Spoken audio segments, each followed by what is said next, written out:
Y de alguna otra manera, algunas personas lo podrían ver como irrelevante, algunas personas lo podrían ver como pasado de moda, o algunas personas lo podrían ver como inentendible. Sí, porque hay muchas personas que dicen, yo no estudio la Biblia, yo no leo la Biblia porque no la entiendo.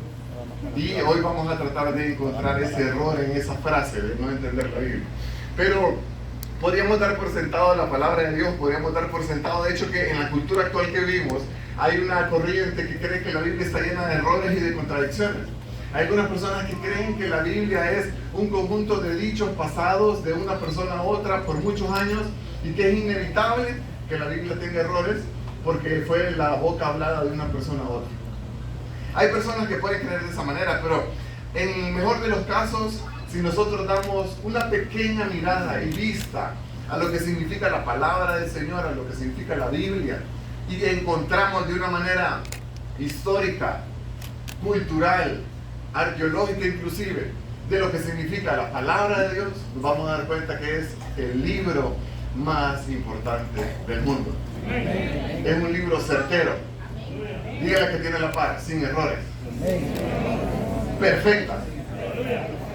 Certera en su complejidad. Hoy, si nosotros comparamos el texto bíblico que ustedes tienen por ahí, levante la mano la Biblia, levante la mano quien tiene ahí su Biblia. Y si le hacen el teléfono, levante el teléfono, pues vaya, para que diga que la trae también. Este libro que ustedes tienen ahí, o en el app que tienen escondido en sus teléfonos, es un libro que está escrito aproximadamente alrededor de 1500 años, desde los primeros escritores antiguos del Antiguo Testamento hasta la finalización del Nuevo Testamento. Oigan bien eso. El Antiguo Testamento fue escrito aproximadamente en un lapso de 1000 años. El Nuevo Testamento en un lapso de 50 a 70 años. Y hoy nosotros, 2025 años atrás, desde donde se data el nacimiento de nuestro Señor Jesucristo, tenemos las copias históricas más cercanas que cualquier otro libro, que cualquier otra obra literaria en el mundo actual. ¿Qué quiero decir con esto? Que nosotros tenemos más libros o papiros o documentos que se acercan al año donde fue creado que cualquier otro libro, que en la cultura actual lo damos por certero, lo damos por válido o lo damos que no tiene errores. La cultura actual nosotros no quiere decir que la Biblia es un libro que puede tener errores, pero hay más de 20.000 a 30.000 referencias cruzadas en la palabra de Dios. ¿Qué es eso? Eso es cuando en un texto se menciona algo que en otro texto, en la misma palabra de Dios, se cumple y no se contradice. Háganse esta pregunta en esta mañana. ¿Cómo puede haber un libro o un compendio de libros? Porque después esto es otro tema, de que esto no es un solo libro, sino que esto es 66 libros escritos por 40 autores diferentes, entre ellos reyes, sacerdotes, profetas, pastores, apóstoles. ¿Cómo es posible que un libro de 66 escritores, escrito en un periodo de 1500 años, con 20.000 a 30.000 referencias cruzadas entre sí, no se equivoque una sola vez y no podamos confesar que indudablemente es la palabra de Dios? La Biblia es la palabra del Señor. La Biblia es el resultado de siglos de dedicación, esfuerzo por parte de innumerables personas que dieron su vida, la arriesgaron, dedicaron tiempo, utilizaron todas sus habilidades para preservar y transmitir el mensaje del texto sagrado. El legado que la Biblia tiene hoy en la cultura actual y en el mundo varía desde el arte hasta el lenguaje. Por ejemplo, cuando nosotros decimos el buen samaritano, eso ha afectado el arte, el lenguaje, la cultura, la música. La Biblia se podría decir sin ningún problema, para nosotros como creyentes, porque depende de la creencia de cada quien, es el libro más influyente de toda la humanidad. La Biblia ha sido traducida a más de 3.000 idiomas. Se estima que hay miles de millones de copias en todo el mundo. Su disponibilidad en tantos idiomas ha permitido que personas de diversas culturas tengan acceso a la palabra del Señor. No hay libro más prohibido en la historia que la Biblia.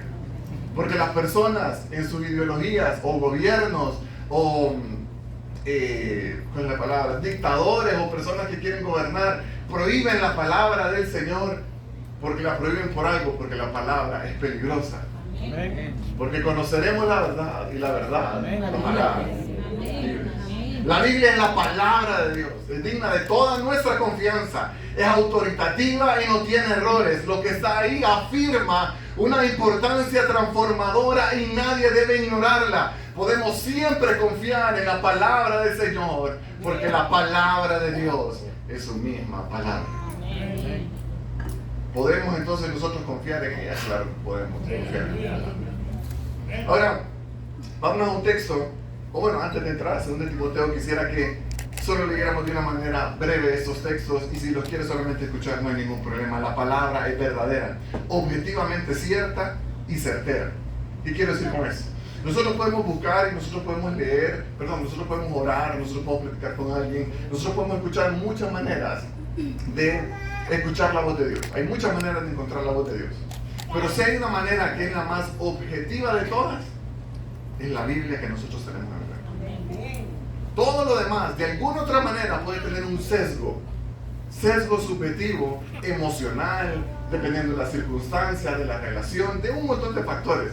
Pero si hay algo en el cual nosotros podemos encontrar la voz de Dios de una manera objetiva, es en la palabra del Señor.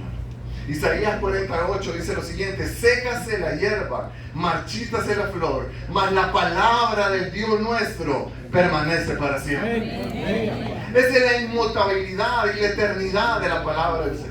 En Números 23:9 dice: Dios no es hombre para que mienta, ni hijo de hombre para que se arrepienta. Él dijo, y no hará, y habló, y no le ejecutará. Lo que Él dice y las promesas escritas en esta palabra se cumplirán. Mateo 5:18 dice: porque de cierto os digo que hasta que pasen el cielo y la tierra, oigan esto, ni una jota y ni una tilde pasará de la ley hasta que todo se haya cumplido. Una cosa es una promesa, una palabra, pero cuando es tan específico que el Señor Jesús les está diciendo, ni una jota ni una tilde va a pasar hasta que se cumpla todo lo que se ha cumplido. Hay una confesión que se hicieron en 1646, una confesión de la Iglesia Reformada que se llama la Confesión de Westminster, que argumenta lo siguiente, se lo voy a leer de una manera breve. Demuestra que la palabra de Dios es la palabra de Dios a través de los atributos que la misma palabra tiene. Número 1, esta palabra en su carácter es celestial en su contenido. Su contenido es celestial. La eficacia que hay en su doctrina, o sea que su doctrina, digan conmigo, no falla. La majestad de su estilo. Algunos de ustedes han leído Salmos, Proverbios, esos libros poéticos, esos libros que tienen un estilo impresionante, verdaderos héroes de la fe los que escribieron esos salmos con un estilo majestuoso para hablar de la gloria y la misericordia de Dios. Los cielos cuentan la gloria de nuestro Señor, es majestuoso, escrito en la palabra de nuestro Señor. La armonía de todas sus partes. La armonía de todas sus partes no se contradice. El propósito de todo el conjunto, que es darle la gloria al Señor, y la plena revelación que hay desde el inicio hasta el fin, que el único camino para el Señor es a través de Jesucristo. Esa es la importancia y la revelación de la Biblia. Ahora sí quiero que abran su Biblia, vamos a buscar un texto específico y vamos a empezar a compartir de ese texto. 2 Timoteo 3, y por ahí vamos a continuar en esa manera.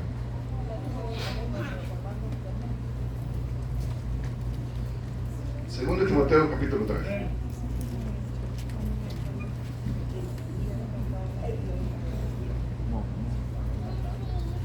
Vamos a leer un poco el texto, el capítulo, vamos a tratar. Había pensado en un inicio que solo fuéramos a los textos o a los versículos que vamos a profundizar. Pero vale la pena que nosotros leamos lo anterior, todo el capítulo 3. Ustedes dirán, Alejandro, pero se mira larguito, pero vamos a ver súper rápido. Solo porque lo hagamos en el contexto de lo que Pablo le está escribiendo a Timoteo, por qué se lo está escribiendo y cómo eso hace relación con lo que estamos viviendo hoy. Capítulo 3, versículo 1. También debes saber esto, Pablo hablándole a Timoteo, que en los posteriores días vendrán tiempos peligrosos. Porque habrá hombres amadores de sí mismos, ávaros, vanagloriosos. Habrá hombres amadores de sí mismos, ávaros, vanagloriosos, soberbios, blasfemos, desobedientes a los padres, ingratos, impíos, sin afecto natural, implacables, calumniadores, intemperantes, crueles, aborrecedores de lo bueno, traidores, impetuosos, infatuosos, amadores de los deleites más que de Dios. Empezó potente este domingo. Que tengan apariencia de piedad, pero negarán la eficacia de ella. A estos evita.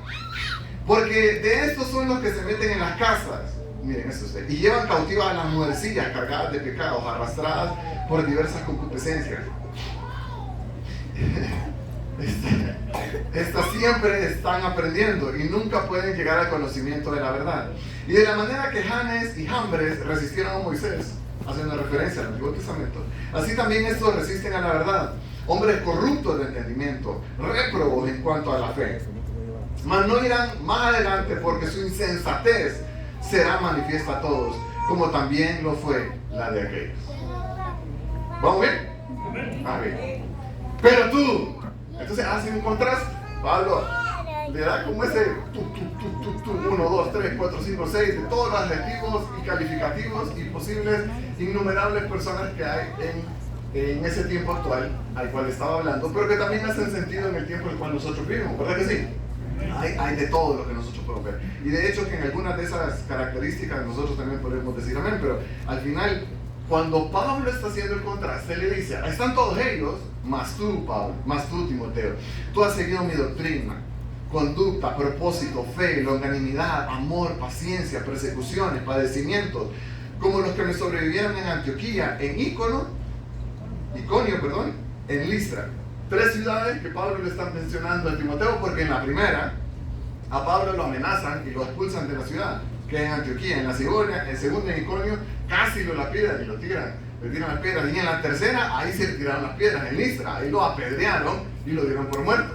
Entonces Pablo le está diciendo, tú también compartiste esos padecimientos y sufrimientos que yo he tenido, persecuciones que he sufrido, y de todas me ha liberado el Señor. Y también todos los que quieren vivir piadosamente en Cristo Jesús padecerán persecución. Así es. Es que mire, cuando nosotros vemos, y vamos a ver más adelantito, dice toda la Escritura. Y a veces nosotros queremos obviar algunas partes de la Escritura, pero bueno, no nos vamos a detener en la parte que vamos a padecer persecución, pero la padecemos. Más los hombres malos y los engañadores irán de mal en peor, engañando y siendo engañados. Mire qué terrible, ¿verdad? Los hombres malos irán de mal en peor, engañando y siendo engañados, porque a veces creemos que la podemos, que sabemos más. Pero persiste tú en lo que has aprendido y te persuadiste, sabiendo de quién has aprendido. Se hace una referencia de él, pero también otra referencia más personal cuando le dice, y que desde la niñez has sabido las sagradas escrituras. Miren qué tremendo. Desde la niñez has sabido las sagradas escrituras, de parte de su abuelo y su madre, ¿no? Loida y Eunice, las que le enseñaron las sagradas escrituras a Timoteo, y le dice, desde la niñez las has aprendido, las cuales te pueden hacer sabio para la salvación por la fe que es en Cristo Jesús. Toda la escritura, ahora vamos al versículo 16, toda la escritura, le dice Pablo, es inspirada por Dios y útil para enseñar, para redarguir, para corregir, para instruir en justicia, a fin de que el hombre de Dios sea perfecto. Si pueden marcar su Biblia o subrayar el versículo, marque perfecto, enteramente preparado para toda buena obra. Lo primero, y solo quiero mencionarlo nada más, es ¿cuántos de nosotros tenemos hijos? Oye, levanten la mano, abuelos, abuelas, tíos, levanten la mano, todos los que conocen un niño. Jamás demos por sentado lo que nosotros estamos haciendo para compartir la palabra del Señor con los niños. Jamás lo demos por sentado. Jamás lo demos por sentado, porque nosotros no podemos heredar la fe a nuestros descendientes. Yo no puedo heredarle la fe a mis hijos y que ellos heredaron mi fe. Ellos no heredan mi fe. Ellos pueden heredar las disciplinas y la enseñanza que nosotros podemos darles para que ellos mismos en su camino de fe descubran a Jesucristo. Pero nunca va a ser lo mismo cuando en la casa se encontró la pasión y el amor para enseñar las Escrituras. Así que no demos por sentado jamás, aunque el niño no lo entienda, aunque parezca un juego, aunque parezca que no tiene sentido y parece que está lo más distraído del mundo. Como muchos de nosotros que crecimos en un hogar cristiano de alguna otra manera, jamás olvidamos la palabra que fue sembrada en nuestros corazones desde una edad temprana. Que Life sea ese tipo de iglesia. Ese tipo de iglesia, con Loila, con Eunices, que enseñen a las futuras generaciones la Sagrada Escritura. Ahora, cuando vemos nosotros el versículo 16, y nos vamos a profundizar un poquito ahí, toda la Escritura es inspirada por Dios. La palabra es inspirada, la palabra es inspirada. ¿Y qué significa que la palabra de Dios, o que toda la Escritura, esa frase específicamente, que la palabra es inspirada por Dios? Lo que significa que es inspirada por Dios, significa que fue dada por Dios a los seres humanos a través de hombres y mujeres que fueron los que escribieron el texto bíblico. Las palabras que en ellas fueron escritas fueron inspiradas por Dios, y eso puede darnos a nosotros también la idea del aliento de una persona.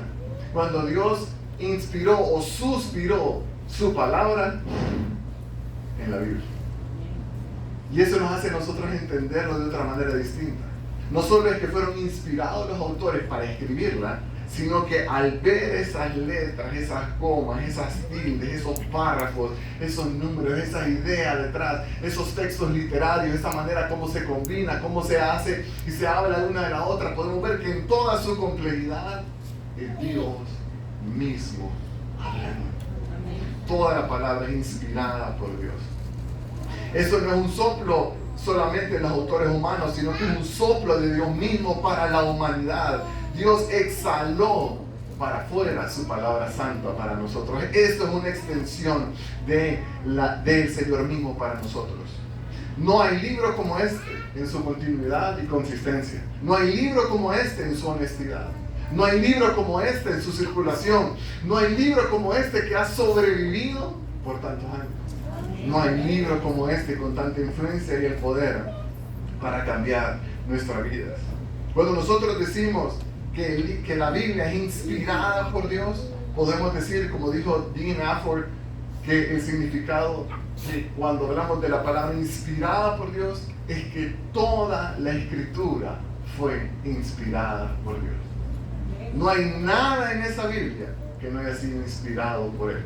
Si hubiera algo que fue hecho o corregido o aumentado o puesto por un humano, dejaría de tener la eficacia y la certeza. Con un humano me refiero por su propia voluntad. Debería tener la eficacia y la certeza de lo que tiene hoy la palabra del Señor. Toda la Escritura es inspirada por Dios. Nosotros podemos creer en la inspiración de la Biblia. ¿Amén? ¿Cuántos creen en la inspiración de la Biblia? Pero a veces podemos negar la inspiración de la Biblia porque no la ponemos en práctica. Miren qué interesante es. Nosotros podríamos creer que es inspirada y decir, bueno, sí, que tiene razón. Las pruebas, y si nos ponemos desde un punto de vista no cristiano, un punto de vista secular, como que fuéramos investigadores, y a nivel histórico, contextual, literario, arqueológico y de pruebas fehacientes, duras, que no tienen que ver nada con nuestra subjetividad, porque somos creyentes, la Biblia tiene todo en sí para ser la palabra de Dios. Pero podíamos creerlo de toda una manera intelectual, de toda una manera espiritual, de toda una manera en nuestras vidas, y aún así negarlo en la práctica. Eso lo hacemos al imponer nuestro propio significado al texto bíblico. Eso lo hacemos cuando torcemos el texto bíblico a nuestra propia conveniencia. Eso es cuando leemos las partes que nos llaman la atención, pero omitimos las partes que suenan un poco más complejas de entender. Eso es cuando quizás nos amamos la Biblia de promesas, pero no amamos la Biblia de los mandamientos. Porque probablemente no hay ninguna versión que diga estas son las cosas que tenés que obedecer para que te vaya bien en la vida. ¿Por qué? Porque a veces lo hacemos subjetivos a nuestra propia conveniencia. Lo hacemos al interesarnos más en nuestra propia opinión que en la opinión que el texto tenga. Lo hacemos cuando utilizamos la palabra de Dios como una espada que es de doble filo, y utilizamos la palabra como una espada, pero no para sanar, sino para herir. Cuando utilizamos los textos a nuestra conveniencia y se los lanzamos al demás, a la otra persona, como una crítica constructiva de lo que deberías de hacer en tu vida, pero muy difícil aplicamos a nuestra vida. Por el contrario, honramos la palabra de Dios cuando, mientras sea posible, dejamos que la palabra hable y se explique y se enseñe a nosotros por ella misma. esto sea escrito para que crean. La palabra de Dios fue escrita para que creamos. La palabra fue escrita y todas estas evidencias nos deben de llevar a nosotros hoy en esta mañana, de levantar nuestras manos y adorar a Dios y agradecerle, porque Él tuvo el cuidado absoluto de tener la palabra para nosotros. Él ha cuidado y preservado la palabra con cada detalle por más de 1500 años en lo que fue producida, para que nosotros hoy tengamos el contenido más fiel, más certero. Monjes en la Edad Media dedicaron toda su vida a preservar el texto bíblico.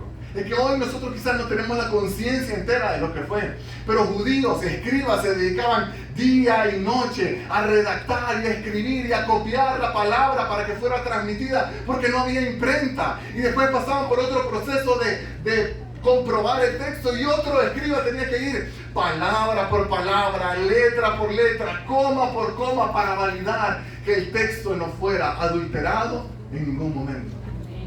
Si nosotros hoy al entender y escuchar esto no podemos agradecerle a Dios por la fidelidad de Él y de tantos hombres y mujeres que entregaron su vida para que nosotros hoy le conociéramos por este medio, tendríamos que ser totalmente ingratos. Porque Él ha dado estos escritos para que nosotros creamos. La belleza del Evangelio de Cristo, por quien conocemos al Padre, lo reconocemos en su suprema autoridad por medio de la palabra de Dios. ¿Cuántos dicen amén? Amén. Sí, que esto no es cualquier libro. Toda la Biblia fue inspirada. Y después dice Timoteo, le dice a Timoteo, toda la escritura es inspirada por Dios. Digan conmigo, toda. Toda. No hay nada que en ella no esté. Aún estos textos e historias, porque hay de historias a historias en la palabra de Dios. Hay de historia a historia, pero de historia a historia, toda fue inspirada por Dios. Y después le dice, y útil. Y nosotros podríamos creer, cuando decimos toda fue inspirada por Dios y es útil, podríamos asumir de una manera o una connotación no tan correcta que la palabra es útil o nos sirve para algo, es provechosa. Pero nosotros deberíamos de recordar esto: toda es inspirada y toda es útil. Lo voy a repetir: toda la Biblia es inspirada y toda la Biblia es útil. Toda la Biblia es inspirada por Dios y toda la Biblia es útil para nosotros. Toda la palabra del Señor es provechosa para nosotros. Como viene el Dios perfecto, sin errores, es perfecta, sin error en la forma original, y lo que tenemos ante nosotros son las extraordinarias y buenas copias de los que se escribió originalmente. Toda es inspirada y toda es útil.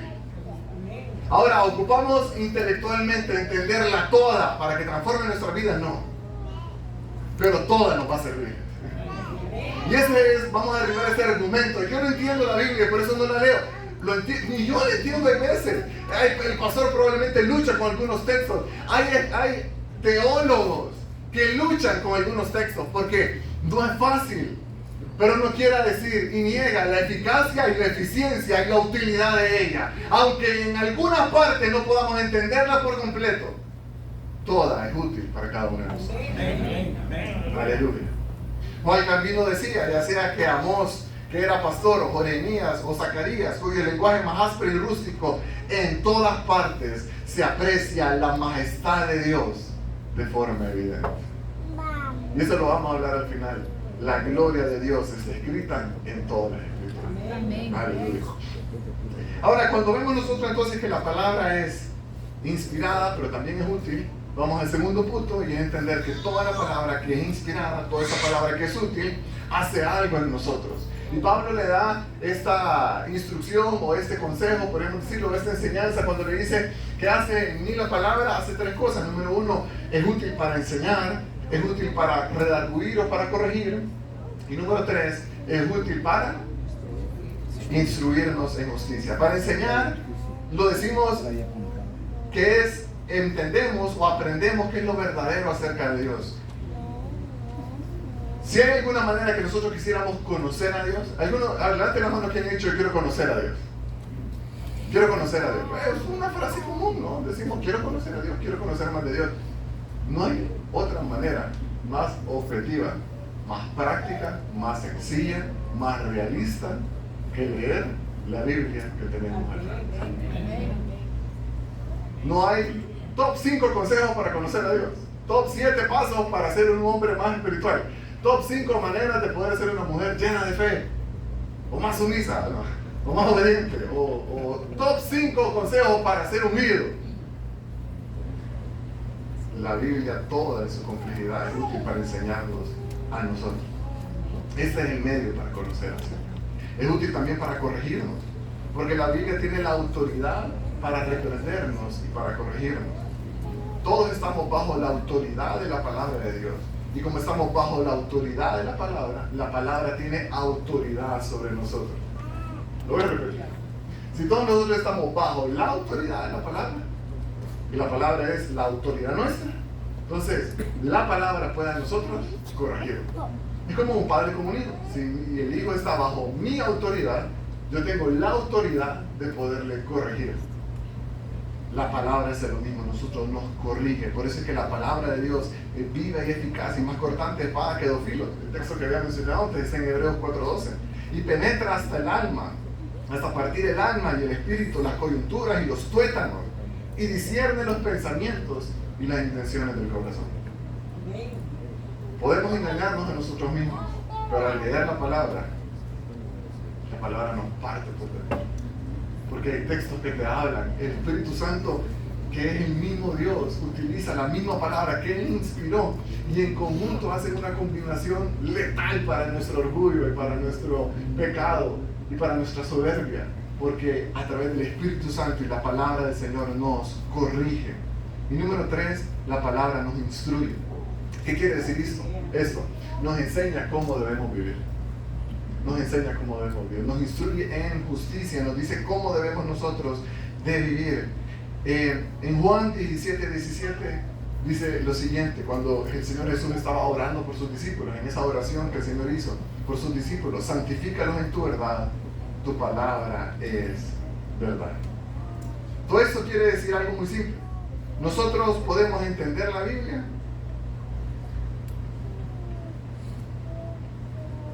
con total seguridad y certeza. Porque si no la podríamos entender, no habría nada de útil en ella. Lo voy a repetir, porque lo que estoy diciendo es algo que ocupo que lo derribemos este argumento. Si nosotros no pudiéramos entender la Biblia no podría ser útil para nosotros. Así que toda la Biblia es inspirada por Dios y toda la Biblia es útil para nosotros. La podemos entender. Pero vamos a derribar la pereza que tenemos de tratar de ir un poquito más allá. Debemos derribar esa idea, esa concepción que tenemos de que es muy complicado, es muy difícil. Pero les aseguro que hay física y química, precálculo y cálculo son más difíciles que la palabra de Dios. Se les salió un amén ahí, ¿no?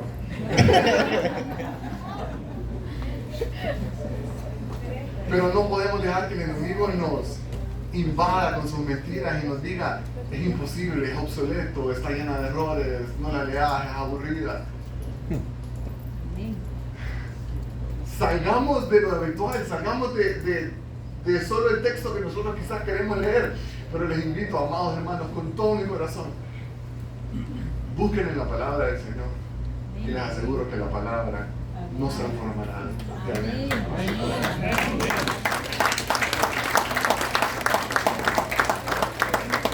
Es Dios quien por medio de su palabra convierte al más duro de los pecadores. ¿Cuántos dicen amén? Amén. Es a través de la Escritura que hace más humilde al orgulloso, más manso al iracundo, más generoso al egoísta, más compasivo al ofendido. Es el poder de su verdad que transforma al pecador, que sostiene al débil, que trae paz al angustiado y gozo al deprimido. Es la palabra del Señor que su gloria brilla y se vive. La vida, el gozo y la justicia de la verdad de la Biblia en el pecador testifican la gloria de su autor. Esa es la palabra del Señor. La palabra que vivifica nuestras vidas, que nos llena, que nos perfecciona, que nos hace nuevos hombres y mujeres para vivir para Él. Porque no solamente es útil, es inspirada, nos corrige, nos instruye y nos enseña, sino que hace algo en nosotros. Versículo 17: a fin de que el hombre de Dios sea perfecto. Perfecto. Dígale que está a punto de ver perfección. El hombre de Dios y la mujer de Dios vamos a ser perfectos. Pero ¿qué quiere decir perfectos? Maduros. Perfectos, enteramente preparados para toda buena obra. Pablo le dice a Timoteo, continúa con esas cosas, con las cosas que te enseñé, con las persecuciones que vivimos, con lo que te enseñó tu abuela y tu madre. Continúa en ello, perseverando, porque mientras lo haces, vas a llegar a ser un hombre perfecto y enteramente preparado para toda buena obra. Nosotros no debemos de enfocarnos no solo en decir qué lindo fue el mensaje o qué bueno fue el mensaje o cómo enseñamos en la iglesia New Life. Debemos de entender que estas palabras que recibimos y aprendemos domingo a domingo en los grupos, cuando compartimos la palabra, nos está equipando para el ministerio. ¿Cuántos dicen amén? Nos está equipando para hacer la buena obra de Él, a fin de que el hombre de Dios sea perfecto. Cuando vamos a la Biblia y dejamos que la Biblia nos hable, nos cambia, nos lleva a la perfección y nos transforma. ¿Cuántos dicen amén? Porque no hay otro nivel en el que la Biblia nos transforma, sino ese nivel espiritual, esa bendición espiritual en la cual abre nuestro corazón por completo y lo expone ante la presencia de Él. Y no podemos ser iguales. ¿Tenemos textos? Sí. Vamos a leer primero 1 Pedro 1:23. La Biblia, cuando hablamos de que nos perfecciona, cuando hablamos que la Biblia nos perfecciona, la Biblia nos da vida eterna. Y ahí vamos a poner los textos por si los quieren ir viendo. La Biblia nos perfecciona. Dice en 1 Pedro 1:23, siendo renacidos no de simiente corruptible, sino de incorruptible, por la palabra de Dios que vive y permanece para siempre. La palabra nos da vida eterna. La palabra nos purifica espiritualmente. Efesios 5:26. Para santificarla, hablando de la iglesia, habiendo purificado en el lavamiento del agua por medio de la palabra. Es la palabra la que nos purifica y nos santifica. Si algunos se han preguntado cómo puedo llegar a ser más santo, cómo puedo dejar de pecar, cómo puedo entonces honrar a Dios, ¿a través de qué? La Biblia nos da poder contra espíritus demoníacos o contra el reino del mal. Tomad el yelmo de la salvación en Efesios 6:17 y la espada del Espíritu, que es la palabra de Dios. La Biblia, miren que eso, Mateo 8:16, la Biblia nos da poder espiritual para sanar nuestro cuerpo. ¿Cuántos enfermos de alguna otra manera hemos sufrido algo? La Biblia dice, y cuando llegó la noche trajeron a él muchos endemoniados y con la palabra echó fuera los demonios y sanó a todos los enfermos. ¿Con qué se sanaron? Con la palabra de Dios. La Biblia nos da fortaleza espiritual. En un tiempo en el cual muchos podemos estar sufriendo de ansiedad, de depresión, de esas enfermedades que son complejas en este tiempo. Miren lo que dice en Salmos 119, versículo 28. Díganme si no hay majestad literaria en lo que se está escrito aquí. Se deshace mi alma de ansiedad. Susténtame según tu palabra. Se deshace mi alma de ansiedad. Susténtame según tu palabra.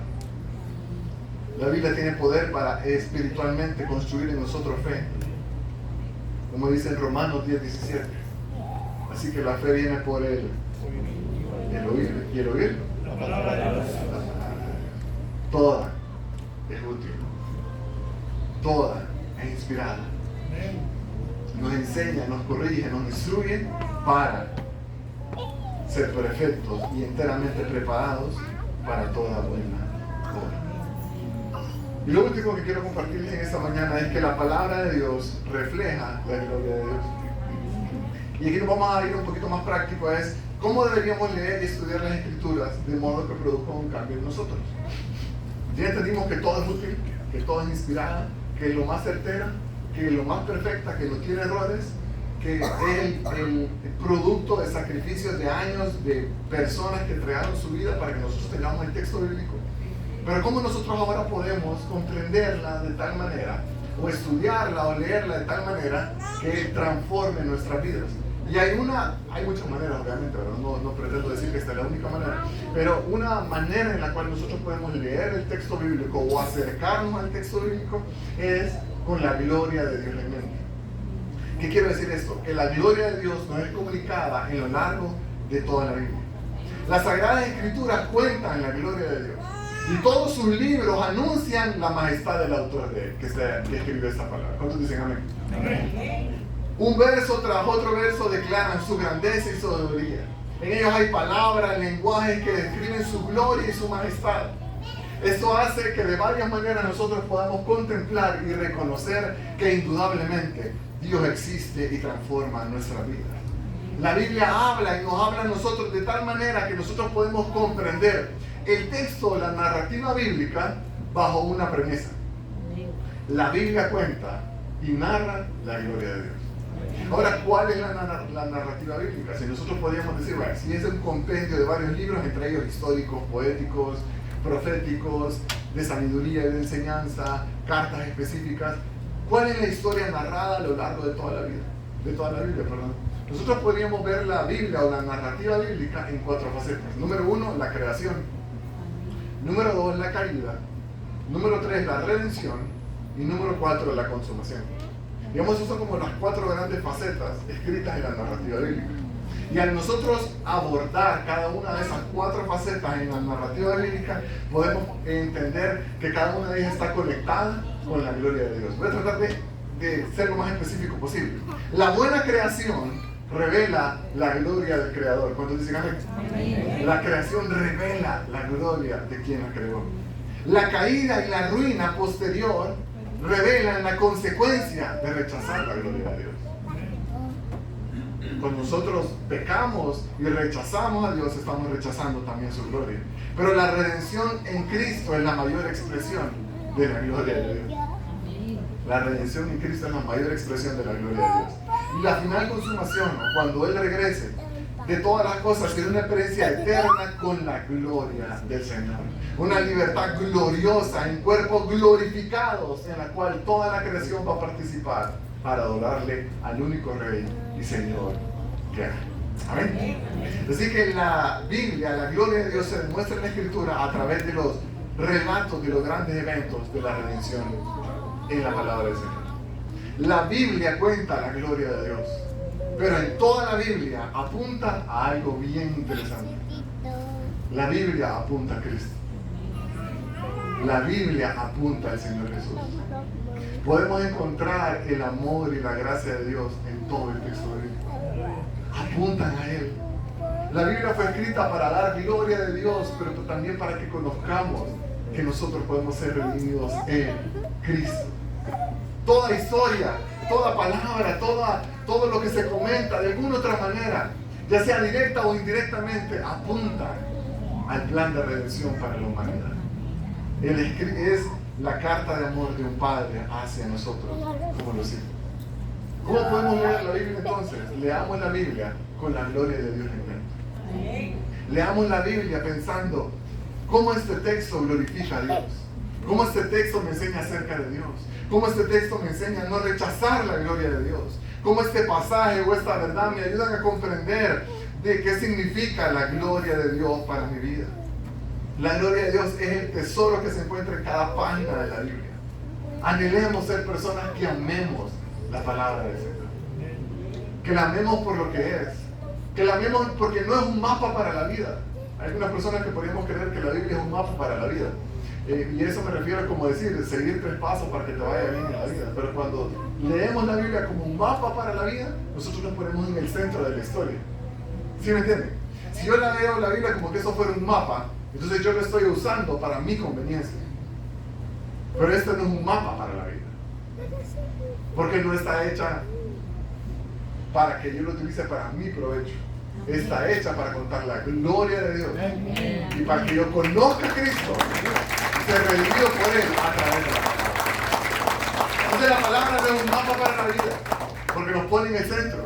No es una espada nada más, porque pareciéramos que somos soldados dispuestos a matar a todo el mundo, que contradice nuestras ideas radicales que tenemos de cómo vivir la vida. La Biblia es una carta de amor de nuestro Padre Celestial, inspirada por Él, para nosotros, para que le conozcamos y conozcamos su gloria. Y eso nos debe llevar a ser agradecidos en esta mañana. Cuando nosotros nos disponemos a entender, a reconocer la grandeza de la palabra del Señor en nuestras vidas, la belleza que hay en la palabra del Señor en nuestras vidas, aun y cuando para muchos se les sea complejo, aun para cuando muchos de nosotros se nos sea difícil, aun para cuando muchos de nosotros, lo voy a decir, pareciera aburrido, les aseguro, si le damos una oportunidad al Espíritu Santo que utilice la palabra de Dios. Hay testimonios increíbles de personas que fueron satanistas, de personas que fueron ateos, de personas que se atrevieron a hablar. Por eso es que es peligroso este texto, porque cuando le das una oportunidad, cuando le das una oportunidad de leerlo con otros ojos, cuando le das la oportunidad que llegue a tu corazón, tu vida y mi vida jamás van a ser las mismas. Porque ese es el poder de la palabra de Dios.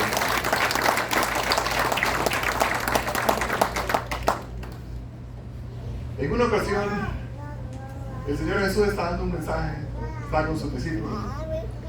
Está dando un mensaje fuerte. Está en Juan 6, en los versículos del 1 al 66, hay varios mensajes que el Señor Jesús está dando a sus discípulos. Y a una comunidad, a un montón de personas, o personas que querían ser discípulos de Él. Pero el Señor Jesús está hablando un mensaje que para muchos es duro. Es difícil. Es difícil lo que el Señor Jesús a veces dice en la palabra. Es difícil decir que deja a tu padre y a tu madre. Niégate a ti mismo. Toma tu cruz y sígueme. Es difícil ese mensaje a veces. Porque cuando el Señor Jesús está hablando esas palabras, algunos le dicen: Señor, es duro lo que estás diciendo, es duro de escucharlo. Es duro esas palabras. ¿Y saben qué sucede en esa escena? Sucede algo bien curioso, bien peculiar. Algunas personas comienzan a irse. El Señor Jesús alimentaba a las multitudes, daba de comer, los milagros sucedían. Pero cuando Él empezaba a exponer algunas verdades bíblicas y doctrinales que Él mismo nos estaba dando, que estaba inspirando y compartiéndolas para que fueran escritas en los evangelios para que nosotros no las perdiéramos, sucede algo peculiar. Algunas personas se empiezan a ir porque es demasiado duro lo que está diciendo.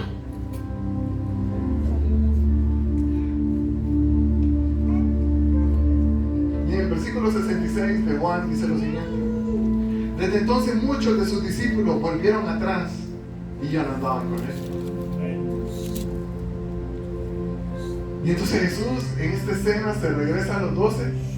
Y imagínense ustedes esto: Él está predicando y algunos dicen: esto está muy difícil, me voy, y se van y se empiezan a ir. Pero en eso Jesús, no sé. Yo quisiera darle una connotación emocional a lo que está escrito acá, pero no puedo.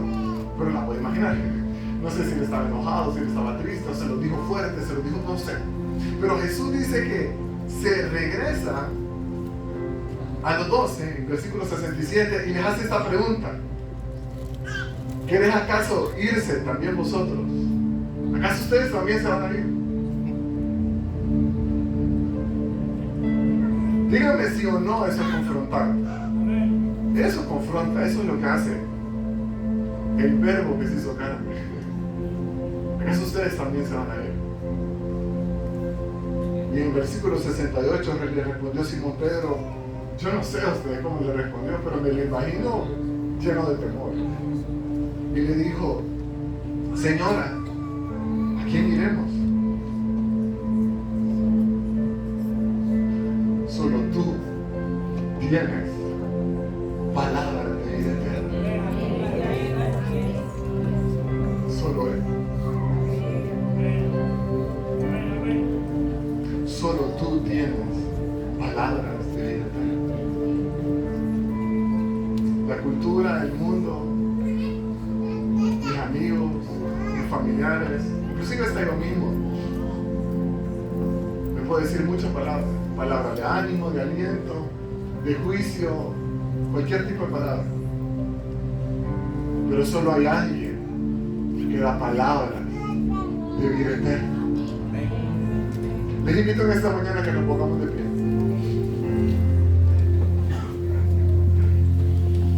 y que reconozcamos, cerrando nuestros ojos, ¿a quién iríamos?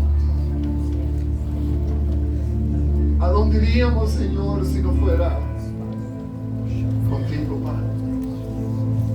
¿A dónde iríamos, Señor, en este tiempo? ¿A dónde podríamos correr? Ayúdanos en esta mañana a reconocer tu palabra, que es tan útil, que es tan perfecta, y que no podríamos ir a ningún otro lado, Señor, sino a ti. ¿A dónde iríamos, Señor, si no hay otro lugar?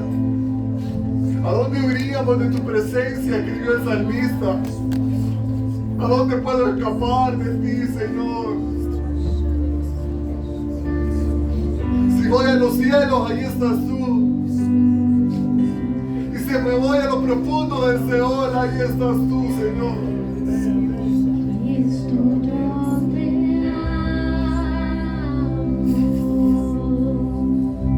¿A dónde iríamos, Señor? ¿A dónde iríamos, Señor? ¿A dónde me puedo esconder de tu presencia, de tu santidad? ¿A dónde puedo huir, Señor, de ti? ¿A dónde, Padre? Aunque mis enemigos me busquen para matarme, como decía David, con todo tú nos vas a salvar. Librarás nuestra vida de nuestros enemigos, Señor. Aunque mi alma, Señor, se deshaga de ansiedad, Dios. Ayúdanos a correr a tus brazos. Ayúdanos a correr a tu presencia. Ayúdanos como Pedro a reconocer a dónde iríamos, Señor. A dónde iríamos si solo tú tienes palabras de vida eterna. Solo tú salvas al pecador. Solo tú renuevas la fuerza del cansado. Solo tú limpias nuestra vida, Señor. Solo tú sanas, solo tú restauras.